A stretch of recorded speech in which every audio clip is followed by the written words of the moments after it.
The star system of Zorath, once untouched by human hands, was about to feel the overwhelming force of an unyielding species. The Zorathians, a powerful, technologically advanced alien race, had long believed themselves to be the pinnacle of evolution. No one, not even the most seasoned warlords, had dared to challenge their supremacy. But all of that was about to change. For in the depths of space, a human warship, the Elysium, approached their homeworld, carrying with it the raw power and determination of a species that had conquered its own world and now set its sights on the stars.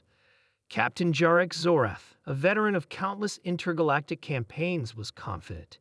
His species had never known defeat, and their elite forces, an army of genetically engineered soldiers, had eradicated entire civilizations. They were ruthless, efficient, and absolutely unstoppable. As his fleet stationed in orbit above Earth-like worlds, he believed humanity was just another primitive species, ripe for subjugation. But he hadn't prepared for what was about to unfold. The humans came not with flashy weapons or overwhelming numbers, but with something far more dangerous, their unrelenting spirit.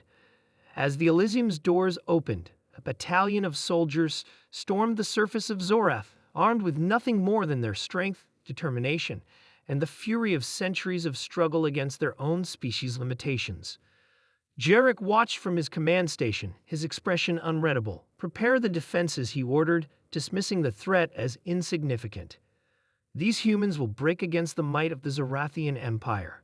But as the first few waves of soldiers made contact, something strange began to happen. The Zorathians' formidable weaponry, their advanced exosuits, and their lethal alien tactics, they all failed. The humans, though seemingly smaller and less technologically advanced, fought with a primal intensity that defied all logic. Surgeon Elias Carter, one of the Elysium's finest, led the charge on the alien capital's fortified battlements. His men, clad in basic combat gear, had no superhuman strength or alien biotechnology augmenting their bodies. Yet they moved with the precision and focus of warriors born for war. The Zorathians, expecting easy prey, found themselves stunned as they watched their forces fall one by one. They're like nothing we've faced before," muttered Jarek, his voice a mix of disbelief and awe. "How are they this strong?" Sergeant Carter tore through a squad of elite Zorathian soldiers, his combat knife slashing with such force that even the aliens' reinforced armor couldn't withstand it. The Zorathian soldiers, trained to fight in zero gravity and with alien biotechnology in their veins, had never encountered the raw power of a human warrior up close. It wasn't just their physical strength, it was their heart, their refusal to yield even in the face of overwhelming odds. A Zorathian general, once hailed as a living legend for slaughtering entire armies in his prime, now found himself face to face with Captain Carter. The two locked eyes, each understanding the stakes of this final confrontation. The Zorathian's voice trembled, not from fear, but from the realization that he had never faced an enemy like this before. You're insane. You're human."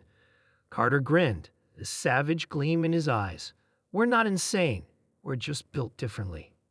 And with that, the fight began. For hours, the battle raged, the Zorathian forces crumbling under the relentless assault of the human warriors.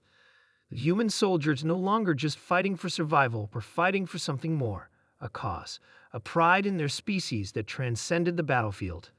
They were not just defending themselves. They were proving to the galaxy that no one, not even the most powerful empire, could stand against humanity when it was united.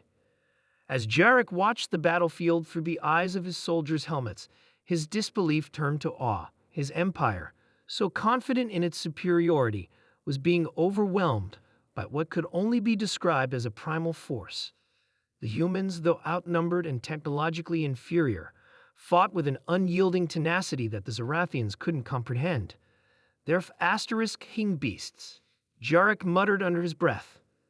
The final blow came when Sergeant Carter, now covered in the blood of his fallen enemies, reached the heart of Zorathian command.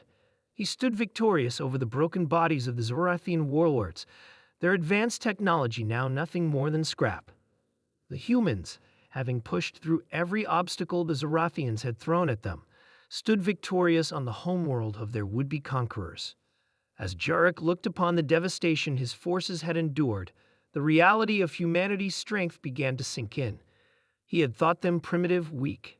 But in the end, it was the Zorathians who had underestimated humanity. They had underestimated the very spirit of their warriors. "Retreat," Jarek ordered. But it was too late. The Zorathian Empire had fallen, and the humans had proven once and for all that they were not just survivors.